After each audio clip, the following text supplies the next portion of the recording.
good to have you with me. Right now, you're with me in Colorado. Spent 33 years here. Love it. This is where I grew up. A little over a year ago, I moved. Now, me and my family are up in Boise, Idaho. Loving it. It's been incredible. But to come back for a visit with my family has been nothing short of very special. I wanted to share a little bit about my heart, a little more info of what's behind this project that I've been talking about. And I want to take all the hype that I can muster and just push it aside and keep my antics to a minimum here. When I grew up, I really struggled. I did terrible in school. And I really struggled trying to find out my identity, what it is that I should do with my life. I drove my parents mad. And it's easy to look at others. It's very easy to compare yourself to others. It's easy to look and go, man, I wish I was more like that. Wish I had that personality, or wish I had that hairdo. You know what I'm talking about. And it's easy to see what you are not. And it's a whole nother thing to discover this is who you are. You can't give this world what you don't have, but you can give it what you got. And that is, when I was 18 years old, I realized, Mark, you are a communicator. And the pen, the voice, these are just tools in the hand of a communicator. And so I was inspired, I remember, by a guy named Benjamin West. He was an early American artist. And his art lines the Rotunda Capitol building, telling the story of early America. I was so taken with Benjamin West's story. He grew up as a Quaker. It was against their religion to make a graven image, to create art. But it was a relationship between he and an Indian. And the Indian showed him how to mix paints and colors. And he was so taken with the ability to be able to create and draw pictures. In fact, his mom caught him drawing a picture of his sleeping sister. And when she saw the picture, she was amazed. She was like, wow, this is incredible. Looks just like my baby. And when Dad found out, he saw the art. And he said, surely, this is a gift from God. But he saw himself as a visual sermonizer. And there was something about that at 18 years old for me that grabbed me. And I realized that is what I was to do, was to communicate through pictures. I had some projects I have been wanting to do for a long time. There's probably a good 5 solid ones that have been fleshed out further than the rest. And I have had this story of Noah for 12 years just gnawing away. And some of you even have the art of that initial print. I've done a lot of storyboarding over it. It was just always there as something, I'm going to do that. I'm going to do that. But it's so epic. It's so big. And when I say that, it's more that it demands a lot of time and effort, and to really flesh it out the way that the story needs to be fleshed out. And I just my mind would rationalize all the reasons why that's not practical at this moment. I need to tackle projects that I can get out, get done. And I've just been stopped in my tracks. And it's like, this is what you need to be doing. This is what you need to be doing, Mark. And I found that Kickstarter is a great, it's a great forum in which to create something. And I don't know if it's going to work or not. I'm not sure. But it's the thing where you can actually come alongside me and we can make this thing a reality together. And that's really what I plan to do, is over the next 6 months be able to flesh this story out. I'm not creating anything new. This story is straight from the Bible. And the problem is, oftentimes it's just been so regurgitated all the time over the years. It's just the go-to children's book story. And you see the water, you see the little boat, the faceless man with a beard, you see the rainbow. But there's missing the connective tissue that connects. It's just a story book. It's not. It's like talking about gang problem in suburbia. It's just an unreality. It doesn't affect you. And it's easy to disconnect the reality of a story.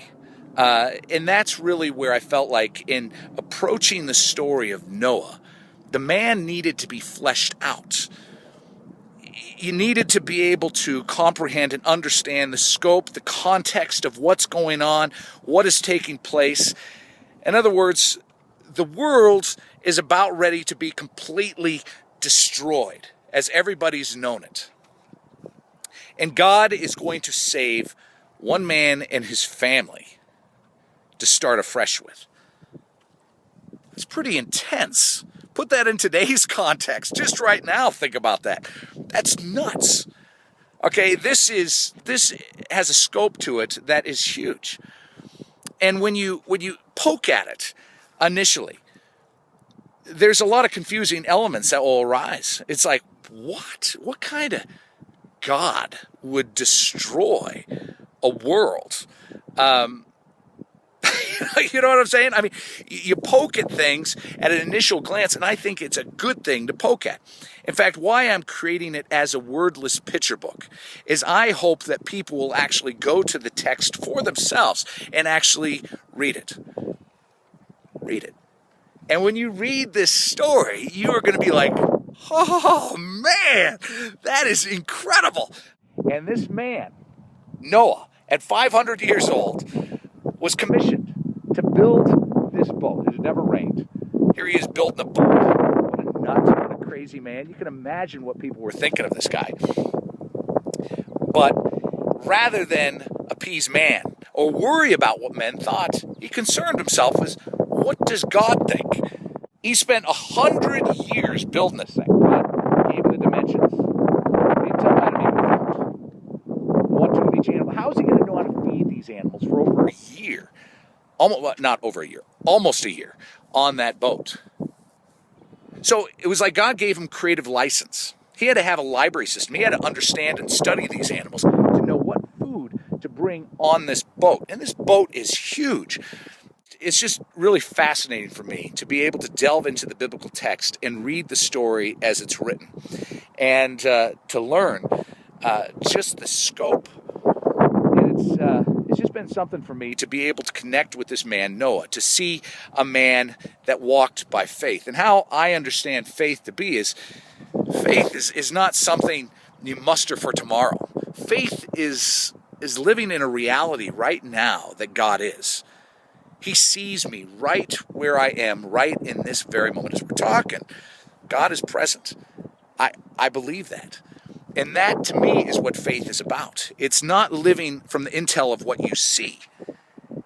It's about trusting in the one who sees all and having your eyes cast heavenward. This is what faith is all about. And this is what is demonstrated. And this is what God honors, is the faith of men who walk and live by faith. And that is something that I feel is demonstrated and shown in the actions and the life of Noah, as very few other stories convey as beautifully. It also shows the nature and character of God, his long-suffering, his justice. He's not okay with the sin of men. It's not okay for men to just say, no, it's all about me. It's not. He is worthy. Okay, I mean, how God works with mankind and deals with us and draws us unto himself if we would but lift our eyes to him and see him for who he is. And that is something that has so captivated me. This is an interesting story because it's actually pre-religious. That kind of fascinating. I mean, this is before any of the religions of the world were founded. Almost every culture around the world has a story of a flood. This is, you go to Turkey, every Turkish person knows exactly where the ark is. It's up on Mount Ararat. It's right there. The story is understood, it's known, but there's, again, the disconnect here in America. And I feel like this story needs to be fleshed out in a way that conveys the story on an entertainment level. I think it's got it. It's got the grandeur, the epicness. It is an amazing story. It is entertaining. My concern is about creating and being true to the story that needs to be fleshed out. And I'm really hoping that you'll come behind this, just out of pure curiosity, if anything, to see what this will look like. I can't wait. And so this is what I'm undertaking in a month's time. So we have 30 more days pretty much of this Kickstarter. And I don't know what's going to happen in it, if I'm going to get the funding or not. But I'm excited. I'm expectant. And now you know just a little more about how I am approaching this story, what is going in behind it. And I really hope to be able to be a visual sermonizer, not with my voice, but with the pen and the pictures, and to be able to convey this story the way it needs to be told. So, thanks for being with me. It's great to be here in Colorado, isn't it? It's spectacular. I really thank you for being with me, and I am so grateful for the support that has come, and I'm so excited for this next chapter and what's going to spring forth from it. And I'm just, so I just want to say thank you in advance. Thank you for thoughtfully considering being a part of this and walking with me. I feel it's a great responsibility whenever tackling a book to do it with excellence, to do it well. And so that's a little about me, maybe more than you wanted, but that's what you get today. Thank you very much, and we'll talk to you again. Thanks.